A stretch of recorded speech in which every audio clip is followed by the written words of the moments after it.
मैं समझता हूँ कि हम सीधे वचन पे आ जाएं। आप मेरे भाव को पहचान गए होंगे मैं क्या कहना चाह रहा था। हम सब आशीष पाना चाहते हैं, आशीष का स्रोत बनना चाहते हैं। मैं कहूँगा कि स्वर्ग कौन कौन देखना चाहता है? Very good. स्वर्ग कौन कौन देखना चाहता है?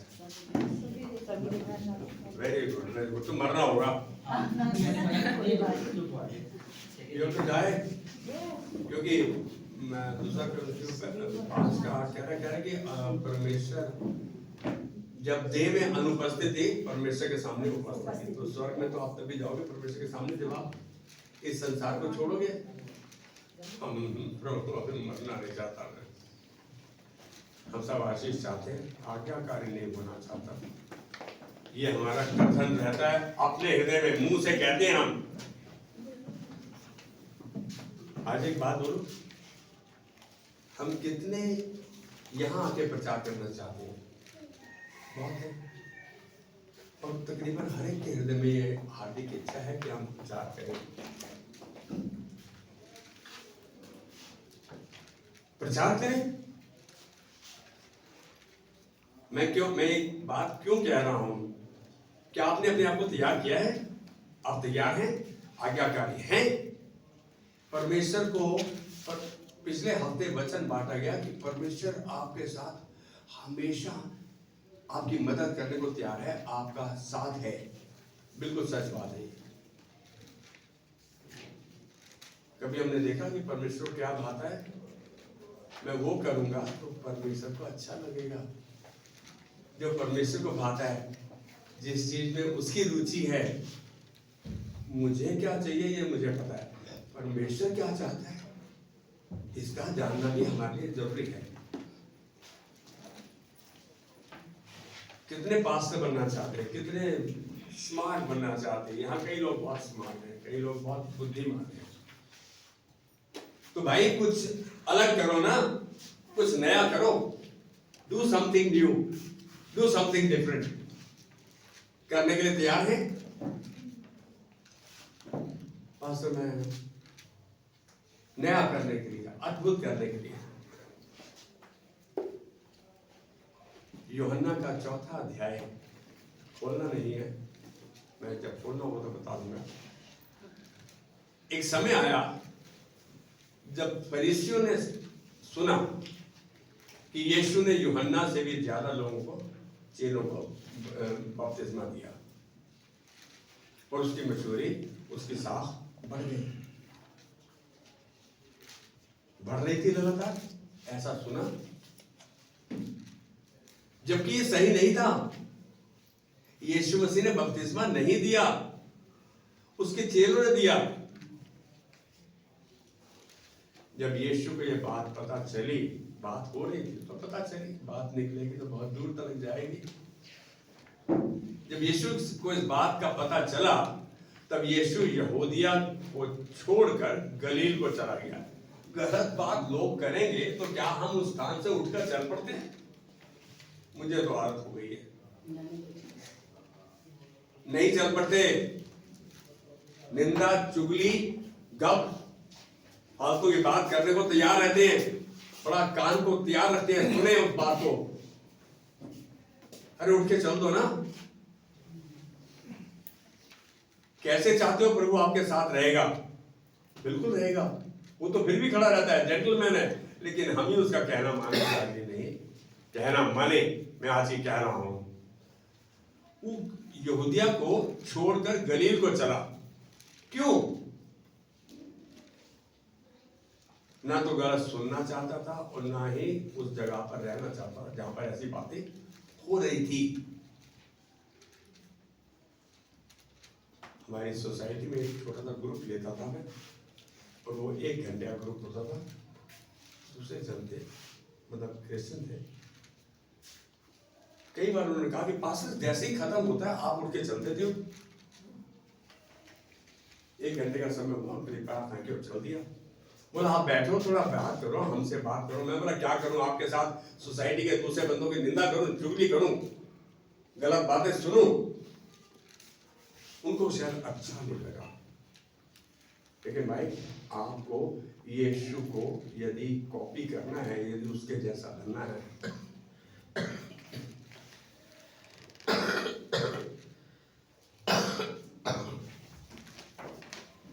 तो आपको भी ऐसे साल से उठ के चल देना होगा। गलत बात सुनने के लिए तैयार है। अब उसे गलील से यहूदिया जाना था, यहूदिया छोड़ के चला गया, गलील जाना था। तो सब लोग जाते थे, उसने एक रास्ता चुना कि वो सामरिया के द्वारा होकर जाएगा।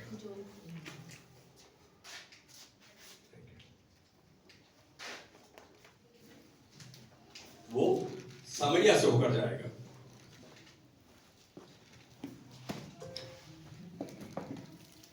कहता उसे गलील सामरिया से होकर जाना अवश्य था।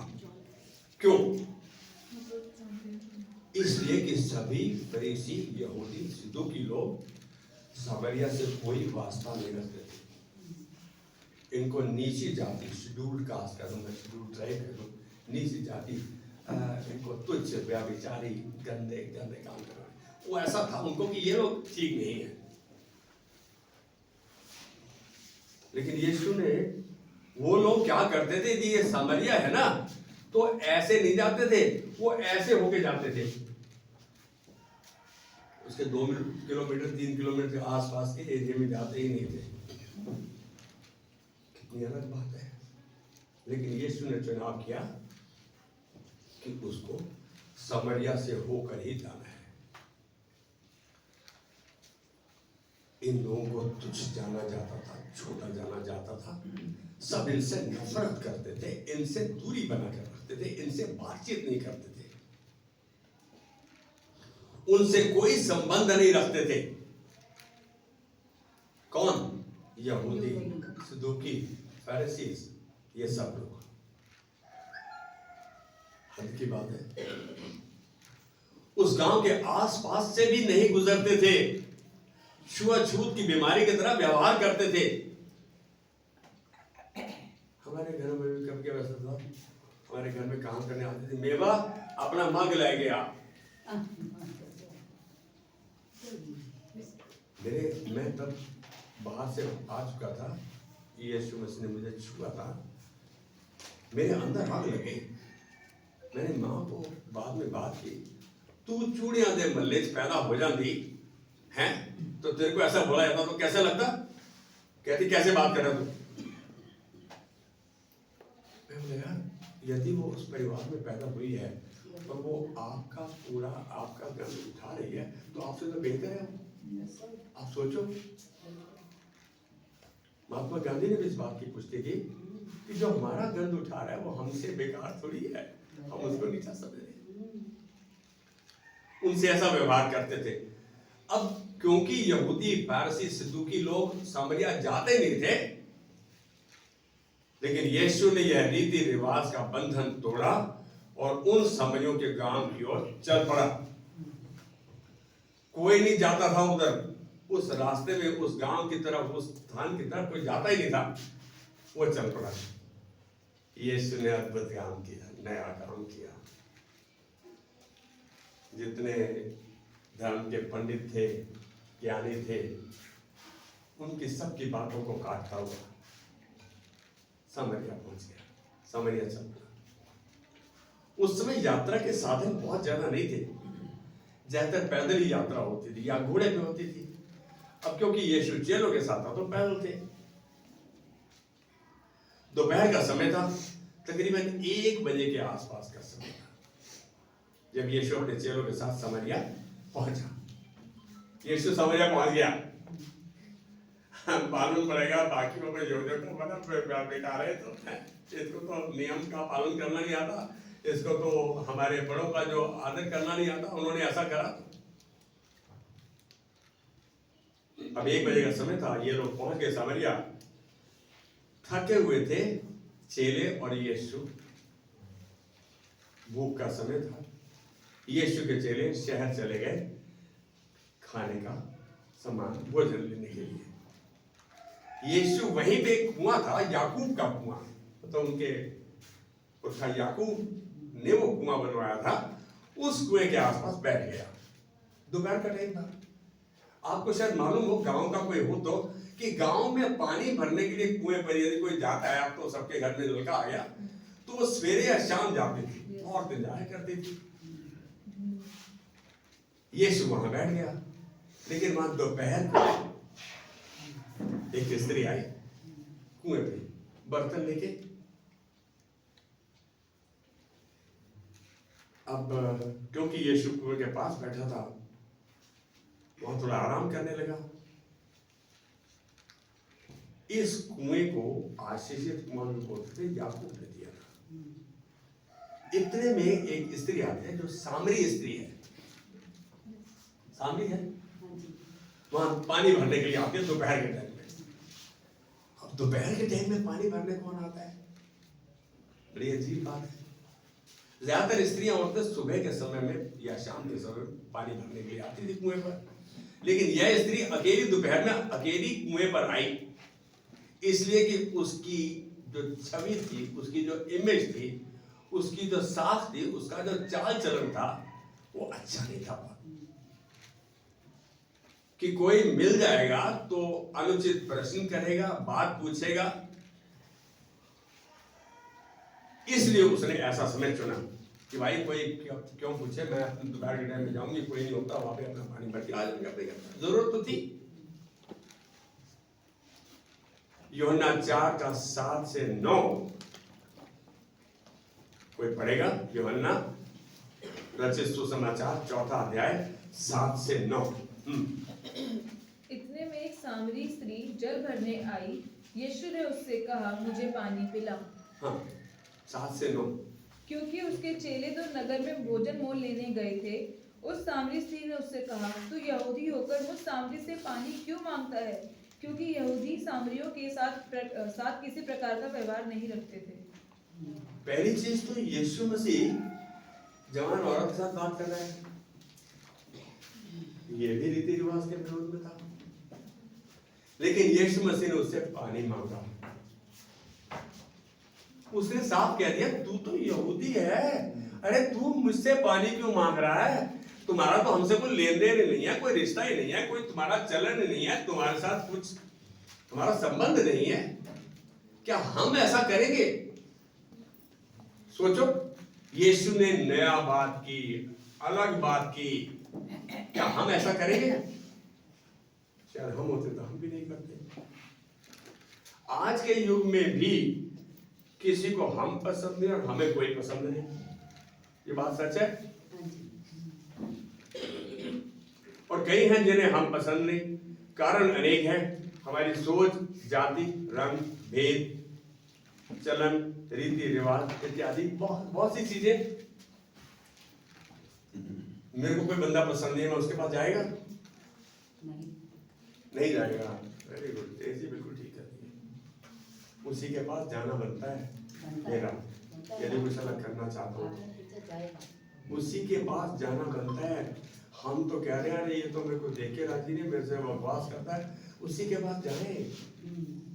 जो प्यार परमेश्वर ने रोमियो 5:5 के अनुसार आपके अंदर दे रहा है, उसका इस्तेमाल करें। यीशु ने क्या किया? यीशु ने वहां कुएं पे बैठा हुआ है, थका हुआ था, उसको पानी की प्यास थी या नहीं थी मुझे नहीं मालूम, लेकिन उसने उस औरत से पानी मांगा। यहां यीशु सभी बंधनों को तोड़ता हुआ इस स्त्री से पानी मांगता है, सभी बंधनों को तोड़ता हुआ, रीति रिवाज को तोड़ता हुआ। सामने से उसे साफ कहती है कि तू यहूदी होकर मुझ स्त्री से पानी मांग रहा है, क्योंकि यहूदी तो सामरियों के साथ कोई रिश्ता ही नहीं करते, उनका कोई चलन ही नहीं है। ये उस स्त्री का तजुर्बा था, उसका एक्सपीरियंस था। उसने जीवन भर यही देखा था कि उनके गांव में कभी कोई यहूदी सदूकी फरीसी नहीं आया। 10वीं आयत में यीशु ने वार्तालाप करते हुए उससे कहा, बातचीत करते हुए उससे कहा, किससे? सामरी स्त्री से, यदि तू परमेश्वर के वरदान को जानती तो यह भी जानती कि वह कौन है जो तुझसे कहता है मुझे पानी पिला। उसने उसको कुछ सस्पेंस क्रिएट कर दिया, कुछ एक ऐसी बात कह दी जिससे थोड़ी उत्सुकता बढ़ गई। तो तू उससे मांगती और वह तुझे जीवन का जल देता। कमाल की बात है। अब वह उसके साथ बातचीत शुरू हो जाती है। पहले तो यीशु ने पानी मांगा, उसने बात की, अब बातचीत शुरू हो गई। यीशु का उस गांव में जाने का मकसद क्या था? यीशु स्वयं परमेश्वर का बेटा, उद्धारकर्ता, वही इस रीति रिवाज, बंधन, चलन इसको तोड़ना चाहता था और उनसे रिश्ता बनाना चाहता था। हमारा किसी से रिश्ता नहीं है, मैं किसी से रखूंगा नहीं, मैं उनके पास जाऊंगा नहीं, ये आपको परमेश्वर की नजदीकी में आने से रोकते हैं। यही चीज उन सामरियों को, बेचारों को तुच्छ जाना गया, उनको दूर रखा गया। अब उसके साथ बातचीत शुरू करती है। सच में यह आम स्त्री नहीं थी, यह स्त्री आम नहीं थी, व्यभिचारन थी, चरित्रहीन थी, बिगड़ी हुई थी। बिगड़ैल बोल देते हैं? कौन सी गलत चीज उसमें नहीं थी? 13वीं से 18वीं आयत में बातचीत काफी लंबी हो गई। वह यीशु ने बातचीत और वार्तालाप के द्वारा सदियों के बंधन, रीति रिवाज तोड़ दिए। यीशु ने यहाँ बंधन तोड़ दिए। स्त्री को यीशु ने अपने आप पर उसको प्रकट किया, उसको बताया कि यदि तू, तेरे से जिसने जल मांगा है, मुझे पानी दे, यदि तू जानती परमेश्वर के वरदान को, तो तू मुझसे मांगती और मैं तुझको जीवन का जल देता जिससे तू कभी प्यासी नहीं होती। ये बात उसको अंदर तक लग गई। क्या मैं रोज पानी भरने आती, ये क्या? वो पानी प्राकृतिक चीज दिखती थी, लेकिन उसने वो आत्मिक प्यास के बारे में बात किया जिसके बारे में वो जानती भी नहीं थी। यहाँ 26वें आयत में कह रहा है, मैं जो तुझसे बोल रहा हूं वही हूं, मसीह, उद्धार करता।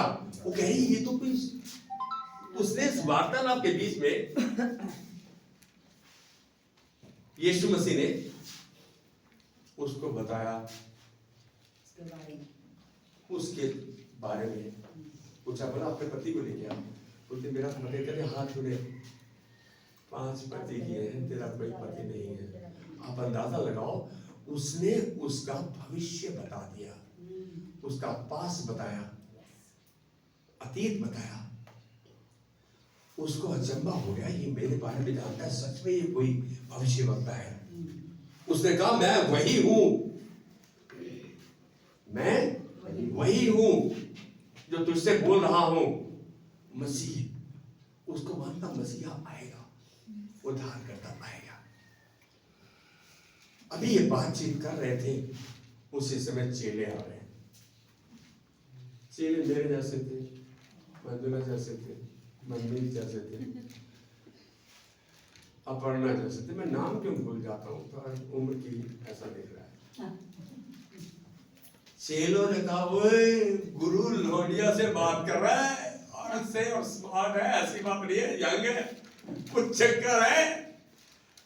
उन्होंने मन में शक किया, क्योंकि चेलों को भी पता था कि यहूदी, फरीसी, सदूकी सामरियों से कोई रिश्ता नहीं रखते। अब उन्होंने सोचा, गुरु चक्कर है, अब नहीं था तो तूने कुछ ना कुछ हरकत चला लिया। यहाँ उसी समय चेले भोजन लेकर आए। उन्होंने यीशु को अकेली जवान स्त्री से बातचीत करते देखकर अचंभित हुए, अचंभे में आ गए। यीशु ने अलग किया ना, उसके चेलों को कभी देखा नहीं जवान स्त्री से अकेले बात कर रहा है, कभी नहीं देखा। उसने अलग किया। अरे तुम अलग क्या कर रहे हो? पास्टर जैसा बनना चाहते हैं, हम इसके जैसा बनना चाहते हैं, उसके जैसा बनना चाहते हैं। अरे तुमको प्रभु ने अलग बनाया है, तुम्हारी किसी से शक्ल नहीं मिलती, अकल नहीं मिलती, आदतें नहीं मिलती, चलन नहीं मिलता, तो अलग करो ना कुछ। यीशु ने अलग किया, सामरिया पहुंच गया, उस स्त्री से बात करनी शुरू कर दी। उसके चेले भी शक करने लगे, अचंभे में आ गए, सरप्राइज हो गए। अब चेलों ने तो यीशु मसीह का ध्यान भटकाना चाहा, किसकी बातचीत हो रही है, कुछ कह रहे गुरु आजा, खाना आ गया, आजा खाना खाएंगे। यीशु मसीह ने उन्हें सीरियस होकर कहा, 32वां होता है, मेरे पास खाने को कुछ ऐसा भोजन है जिसको तुम नहीं जानते। मेरे पास खाने को कुछ ऐसा भोजन है जिसको तुम नहीं जानते। यीशु मसीह उसको भोजन दे रहा था, परमेश्वर का वचन दे रहा था, उसको जीवन दे रहा था, उसके जीवन को परिवर्तित करने का एक तरीका बता रहा था। अजीब बात है, जब वो अचंभे में आ गई तो चेलों को यीशु मसीह ने ऐसा कटाक्ष सा जवाब दिया कि भाई तुम खाना खाओ, मेरे पास कुछ और भोजन है खाने को जो परमेश्वर ने दिया, जिसको तुम नहीं जानते। बोलते गुरु आओ खाना खाएं। तो यीशु का उत्तर थोड़ा अजीब था। इतने में स्त्री अपना घड़ा छोड़कर गांव में भाग गई, क्योंकि उसको बड़ा पति को लेके आओ।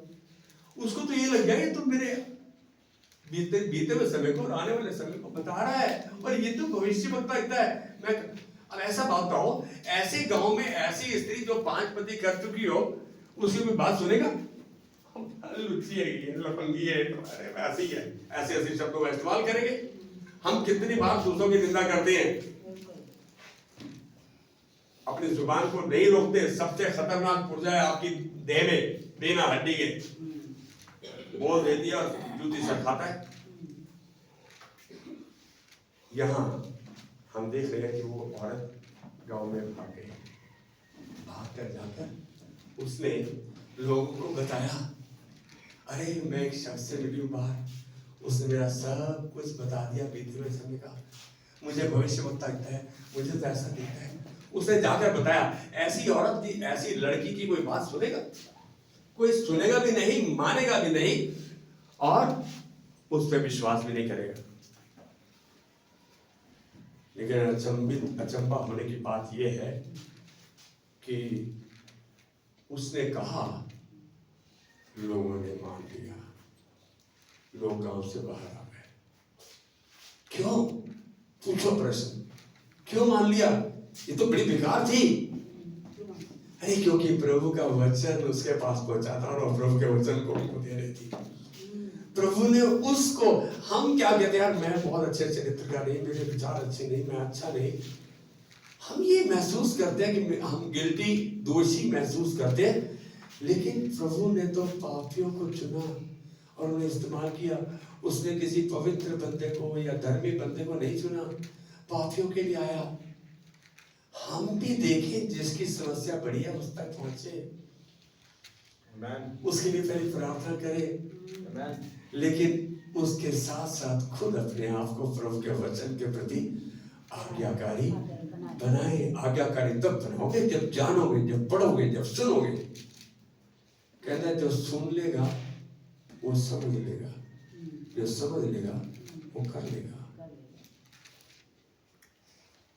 आज के वचन में कुछ खास नहीं है, खास ये है कि यीशु ने कुछ अलग किया।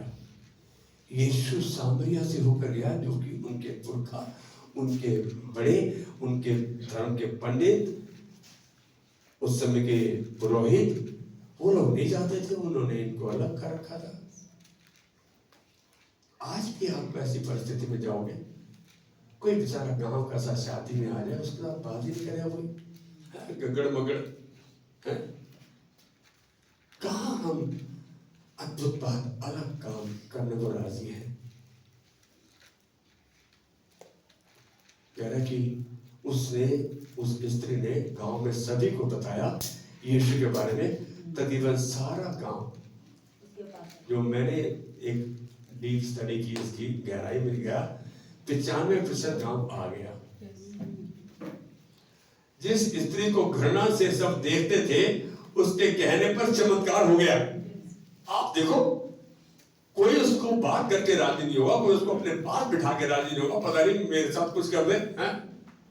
लेकिन उसकी बात को सुना, क्योंकि प्रभु का वचन उसके पास पहुंचा था। अरे प्रभु का वचन आप सबके पास पहुंचा हुआ है, आपके सबके पास है। बाइबल में घर में टेस्ट चल रही है। अरे भाई, मैं कह रहा हूं, पढ़ो, सुनो, अपने पास्टर को परेशान करो कि पास्टर हमें ये समझ में नहीं आया, समझाओ हमें, मैं इसको मानना चाहती हूँ, मैं मानूंगी, मैं मानूंगा। आप जब ऐसा कहते हो तो परमेश्वर आपकी हर बात सुन रहा है। आप बताओ, अभी जो आप सोच रहे हो, आप समझ रहे हो कि परमेश्वर देख रहा है आपको और आपकी बात को सुन रहा है? नहीं सोच रहे हैं, अरे यहाँ वो ये दिमाग के घोड़े भाग रहे हैं। कैसे सुन लेता है परमेश्वर? कैसे सुनता है परमेश्वर? यार आप बताओ ना, प्लीज मेरे को बताओ, परमेश्वर कैसे सुनता है आपकी, किसी की भी, हर एक की? क्योंकि मैं जानता हूं, पहला कुरिन्थियों 3:16-6-19 कह रहे, क्या तुम नहीं जानते तुम परमेश्वर का मंदिर हो, परमेश्वर की आत्मा तुम्हें वास करती है। परमेश्वर की आत्मा जब आपके अंदर है तो आप सोचते भी हो तो उसी समय समझ लेती है। मैं कह रहा हूं, आपको प्रार्थना करने की भी आवश्यकता नहीं, आप सोच रहे हो और आपने क्या किया, प्रार्थना नहीं। प्रभु तेरा धन्यवाद, तूने मेरी प्रार्थना सुन ली है, हमेशा मेरी प्रार्थना सुन लेता है। सामरी स्त्री जैसी व्यभिचारिण, गलत सोचने वाली, गलत बोलने वाली, 5 पति तो है यहाँ पे, 2 वाला, 3 वाला, 4 वाला, बोले एक ही नहीं समझ रही पास्टर, 2 की बात कर रहे हो, एक ही से हम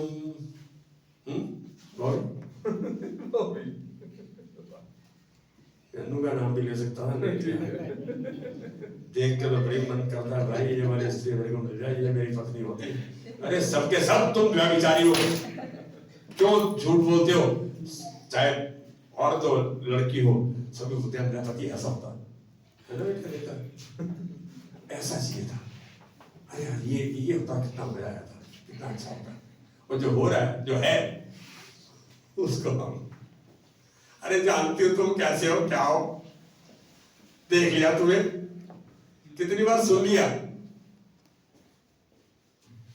मैं कुछ सच कह रहा हूं, मैं जानती हूँ तुम्हें, जब 15-20 साल पुरानी होती ना बीवी, बोलती अरे देख लिया, जान लिया तुम क्या हो, कुछ ना हो, कहा हो।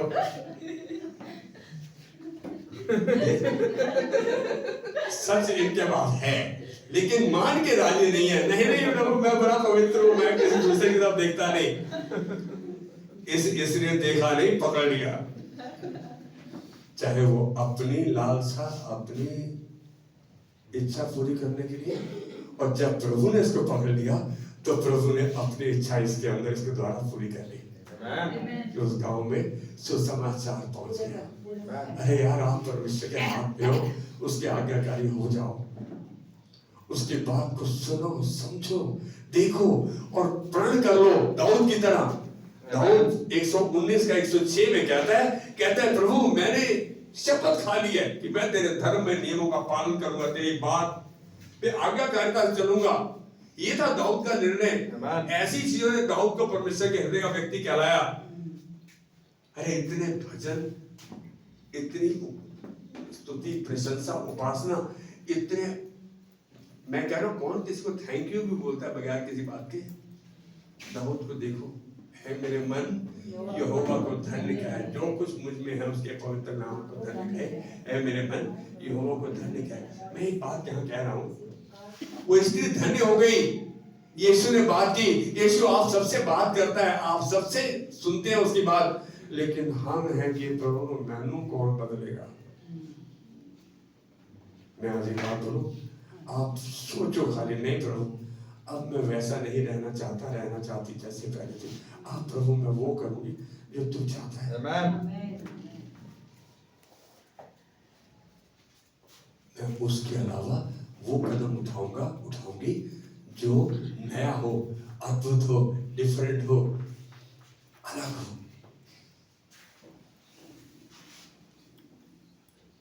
मैं अलग की बात बताऊं,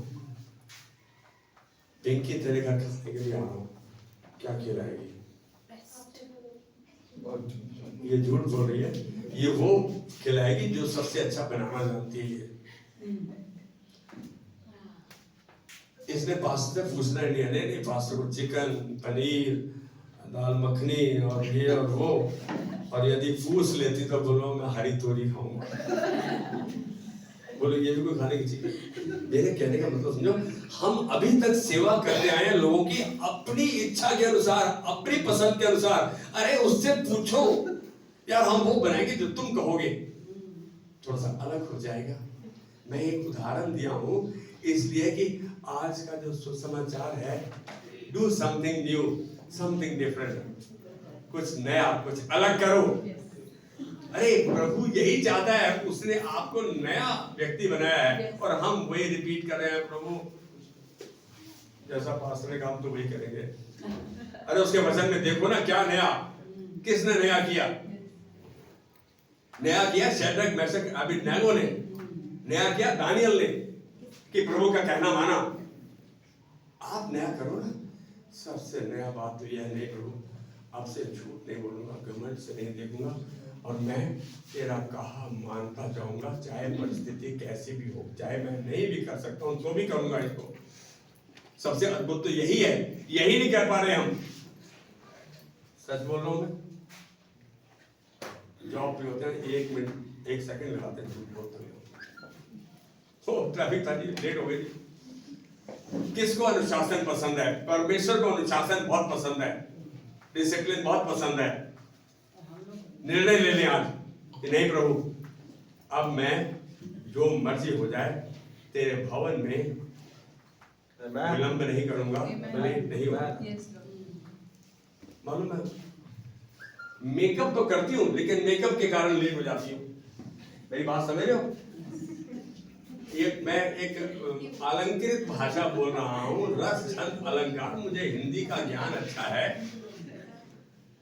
मेकअप तो करती हूँ लेकिन मेकअप के कारण लेट हो जाती हूँ। तो भाई यही तुम्हारा बहाना है, क्योंकि परमेश्वर का वचन व परमेश्वर ने स्वयं उसे छुआ, इसीलिए सारे गांव ने उसकी बात सुनी और सारा गांव आया। अचंभे की बात यह कि उस गांव में यीशु मसीह को रिक्वेस्ट किया गया, 2 दिन और यही ठहर जा, हमको बता।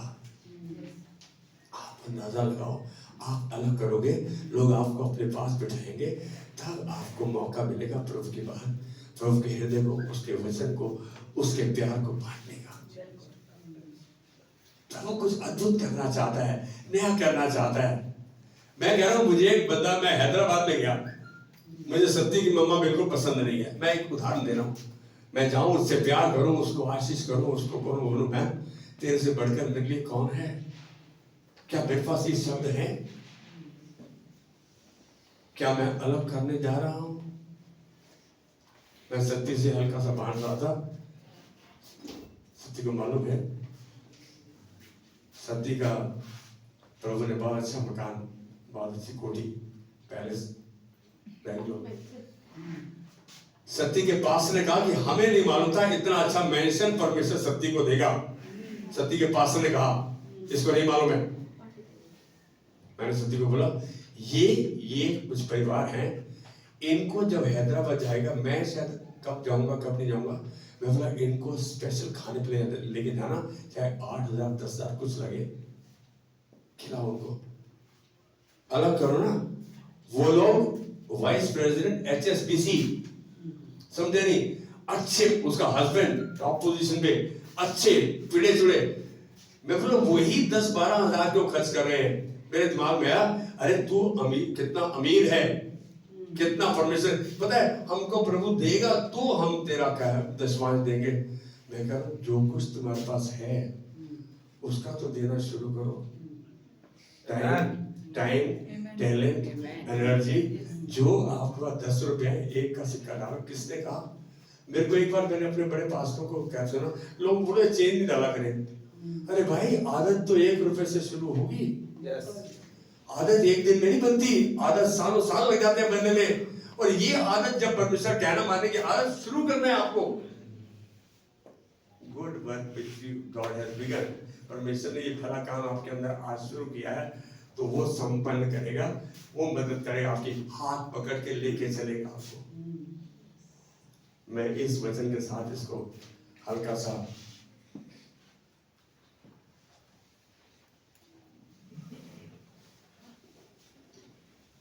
उस औरत को खाली प्रभु का वचन नहीं दिया, रीति रिवाज बंधन सब कुछ खत्म करते हुए इस सामरिया को परमेश्वरी अभिषेक से भर दिया, परमेश्वरी अभिषेक से भर दिया। उसको भरा जिसको लोग पसंद नहीं करते थे, वो बेकार थी, तुच्छ थी, लोगों की नजर में नीच थी। इस्तेमाल किसको किया? सामने व्यभिचारी पापी स्त्री को। हम यदि गलत हैं, पापी हैं, अरे परमेश्वर ने पापियों को चुना और पापियों में से ही पास्टर बना दिया।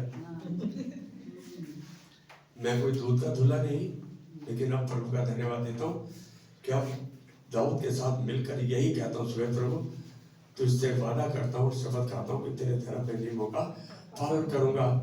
सबसे बड़ा नियम क्या है? अपने परमेश्वर यहोवा से पूरी सामर्थ, पूरे मन, पूरे हृदय से प्यार कर और अपने पड़ोसी से, अपने साथियों से ऐसे प्यार कर जैसे तो अपनी देह से प्यार करता है। आपको चोट लगे कितने आराम से उसको डिटॉल से साफ करते हो, पट्टी लगाते हो।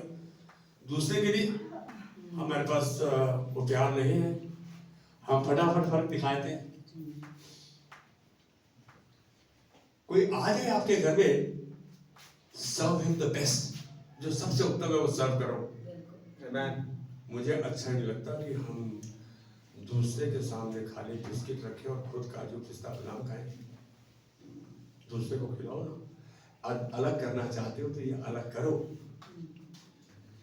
यदि आप पापी हैं, गलत सोचते हैं, गलत करते हैं, जलन, ईर्ष्या, गुस्से के शिकार हैं, तो परमेश्वर आपको अपनी महिमा के लिए इस्तेमाल करना चाहता है।